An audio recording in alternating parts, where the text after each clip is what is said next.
social hierarchy they had imposed. The lovers met in secret, their rendezvous hidden from prying eyes. But whispers of their affair spread, fueled by jealousy and prejudice. One night, under the cover of darkness, Captain Harrington was ambushed and taken away.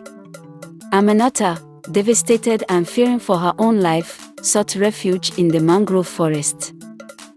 The sun dipped below the horizon, casting long shadows over the lush greenery of Bont Island. Nestled along the southwest coast of Sierra Leone, Bont was a serene escape from the bustling life of Freetown. Its white sand beaches and dense mangrove forest were a world apart, a place where time seemed to slow, and the echoes of history whispered through the trees. Mariatu Komara stepped off the rickety ferry, her eyes wide with wonder and trepidation. At 23, she was returning to the island after many years, her last visit a faded memory from childhood. Her father, a fisherman, had moved the family to Freetown when she was 8, chasing better opportunities in the city. Now, with both parents gone, Mariatu had come back to reclaim her ancestral home and perhaps, she hoped, find a sense of belonging. The villagers of Bont were a tight-knit community, their lives intertwined by tradition and shared history. Mariatu's return was met with curiosity and cautious smiles. She had grown into a striking woman, her skin the color of rich mahogany, her eyes reflecting the resilience of her ancestors. Her presence stirred memories among the elders, who remembered her father, Sori, as a kind and hardworking man. Mariatu made her way to her family's old house, a modest wooden structure nestled among towering coconut trees. It had fallen into disrepair, the once vibrant paint now peeling, the roof sagging under the weight of years. She pushed open the creaking door and stepped inside, the scent of salt water and damp wood filling her nostrils. This was her home now, a place she would rebuild with her own hands. As Mariatu settled into life on Bont, she began to uncover the island's secrets. The villagers spoke in hushed tones of the old days when the island was a hub for the British colonial trade and the darker times when it was a center for the transatlantic slave trade. These stories were etched into the very soil of Bont, the pain of the past lingering like a ghost. One evening, as Mariatu explored the attic of her house, she discovered an old chest buried under a pile of decaying cloth. Inside, she found letters, diaries, and photographs that belonged to her great-grandmother, Amenorta. The letter spoke of a forbidden love between Amenorta and a British officer, a love that had defied the social norms of the time. Amenorta's words leaped off the pages, painting a vivid picture of life on the island during the late 19th century. She wrote of clandestine meetings under the moonlit sky, of the officer's promise to free her from a life of servitude. But there were also letters filled with anguish and betrayal, hinting at a tragic end to their romance. Determined to uncover the full story, Mariatu sought out the village elder, Papa Suleiman, who was known as the keeper of the island's history. Papa Suleiman was a stoic man with deep-set eyes that seemed to hold the weight of centuries.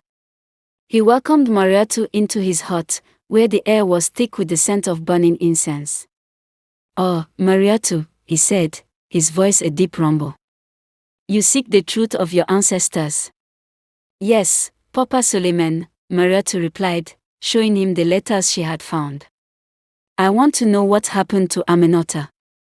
Papa Suleiman studied the letters for a moment before nodding. Amenorta was a brave woman, and her story is one of love and loss. "Sit, and I will tell you what I know." Papa Suleiman's tale took Mariatu back to a time when Bont was a bustling port. Amenorta was a young woman of extraordinary beauty and intelligence, the daughter of a respected fisherman. Her life changed when she met Captain James Harrington, a British officer stationed on the island.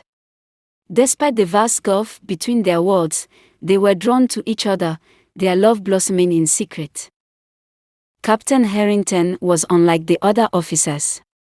He spoke Creole fluently and respected the local customs. His kindness and humility won the hearts of many, but his superiors disapproved of his fraternization with the locals, especially his relationship with Amenorta. They viewed it as a threat to the rigid social hierarchy they had imposed. The lovers met in secret, their rendezvous hidden from prying eyes. But whispers of their affair spread, fueled by jealousy and prejudice. One night, under the cover of darkness, Captain Harrington was ambushed and taken away. Amenorta, devastated and fearing for her own life, sought refuge in the mangrove forest. Amenorta's letters revealed her despair and determination. She wrote of her attempts to find Harrington, her pleas for help falling on deaf ears. The villagers, fearing retribution from the colonial authorities, distanced themselves from her. Alone and heartbroken, Amenorta gave birth to a son, Mariatu's grandfather, whom she named Sori after her father. Mariatu was deeply moved by Amenorta's story. She felt a burning desire to right the wrongs of the past and honor her great-grandmother's memory. But the path to justice was fraught with obstacles. The colonial records were scarce, and the British authorities had long since left Sierra Leone. Still, Mariatu was undeterred. She reached out to historians and archivists, both in Sierra Leone and abroad, seeking any information that could shed light on Captain Harrington's fate. Her efforts caught the attention of Dr. Emily Thompson, a British historian specializing in colonial West Africa. Dr. Thompson was intrigued by